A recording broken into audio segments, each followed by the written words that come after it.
Hey, what's up? That's Tel Aviv in the background there, but I'm in the city of Jaffa, which is the ancient city of Joppa.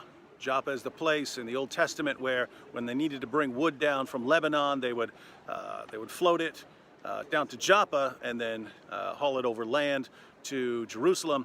It's also the city where Jonah fled in order to catch a ship to get away from what the Lord was telling him to do. And in the New Testament, it's important because Peter was in a nearby town called Lydda when there was a paralyzed man. Peter healed the paralyzed man. And then when a woman died named Tabitha in Joppa, the Christians here heard that Peter was nearby. They went, brought him here, and Peter raised her from the dead. Then Peter stayed here with Simon the tanner, and eventually Cornelius sent some soldiers to get Peter and bring him back to Caesarea, and there you have the beginning of the conversion of the Gentiles. All right, as I pointed out, I'm in the city of Joppa.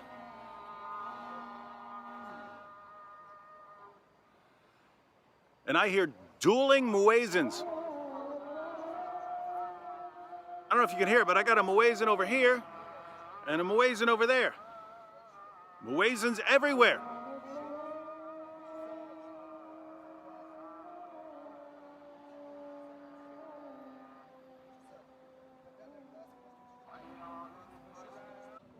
We're not here touring Jaffa. This is just our last night here in Israel, and we stopped here for dinner before heading to the airport. But really cool looking place.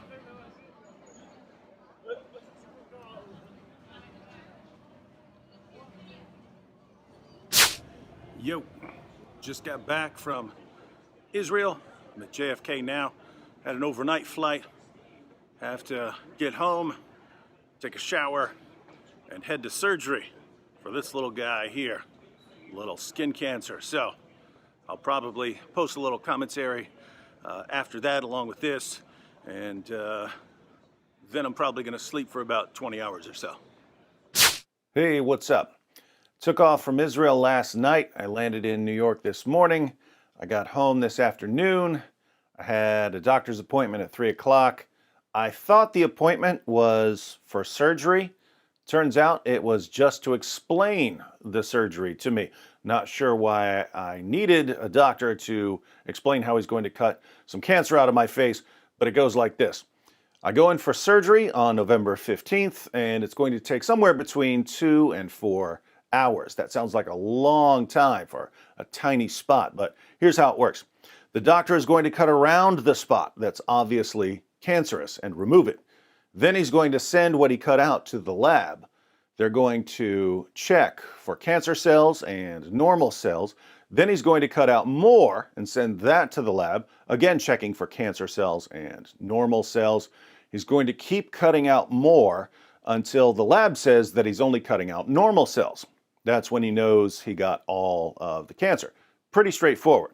Now, back to my trip to Israel. Awesome time. My trip was paid for by an organization that sends Christian speakers and writers and apologists to Israel so that we know what we're talking about when we talk about Israel. So my trip was covered, didn't cost me anything, but here's what's even cooler. I did a fundraiser back in July for a medical conference for 2 of my sons, and people gave me a bunch of extra money. The first thing I did with the extra money was buy my wife a ticket so she could go with me. And we've never done anything like this. Since our son Reed was born with a disability in 2007, we almost never go out of town together.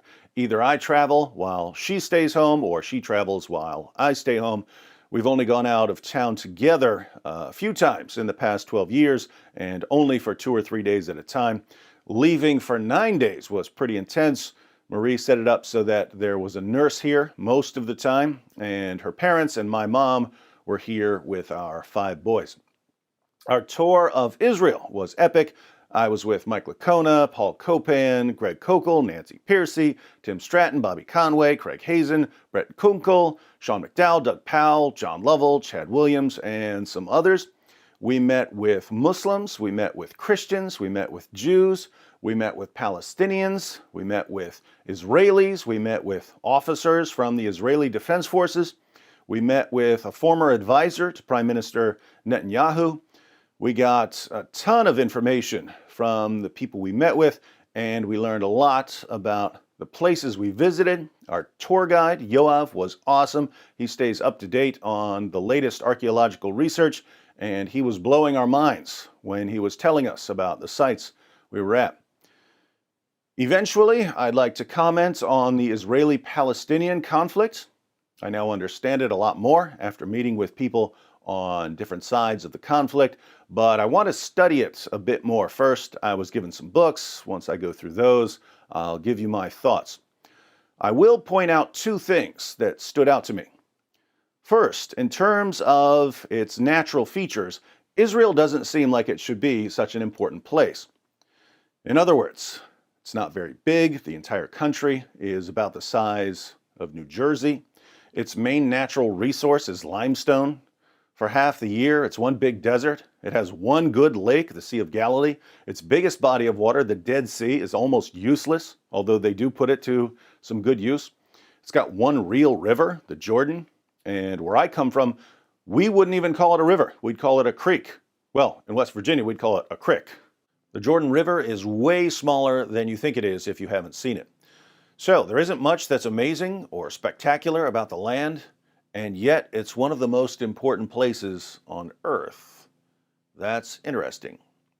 Second, Israel works remarkably well, given everything that could go wrong. I'm not saying it's a utopia. I'm not saying that Israel has done everything right. I'm not saying that there aren't huge problems in need of solutions. Let me try to explain what I mean. I'll give you an example.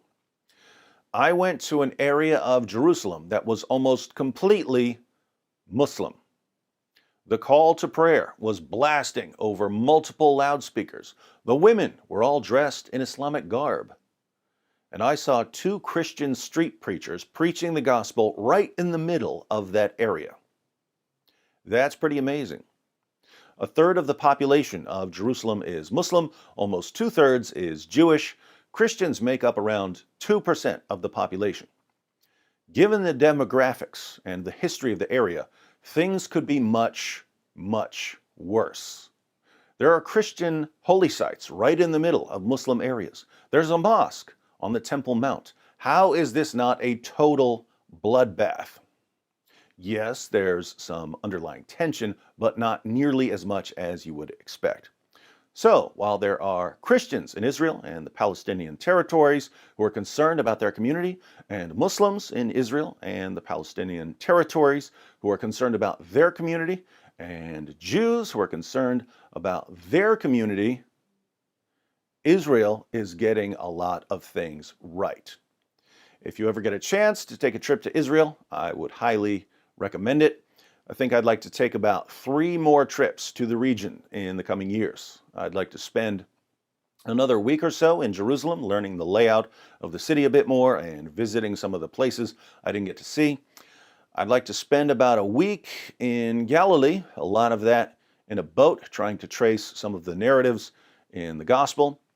And one of the Palestinian Christians I met said he could take me around the Palestinian territories so I can hear from the people there. Lots of Palestinian Christians feel like they've been abandoned by Christians worldwide, but I'd be happy to share what they have to say. All right, that sums up the trip. I do have a few more related videos to share, but for now, I'm going to sleep for a long, long time.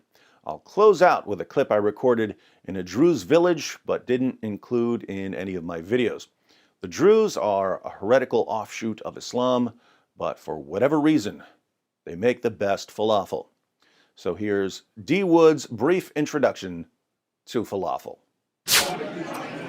All right, welcome to Falafel 101.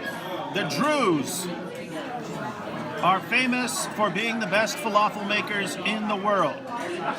Now, falafel experts know that good falafel is supposed to be green in the middle. If it's brown, Your falafel is made by an amateur, and throw it in the garbage. And oh, look at that. That is what you're supposed to see when you crack open your falafel, ladies and gentlemen.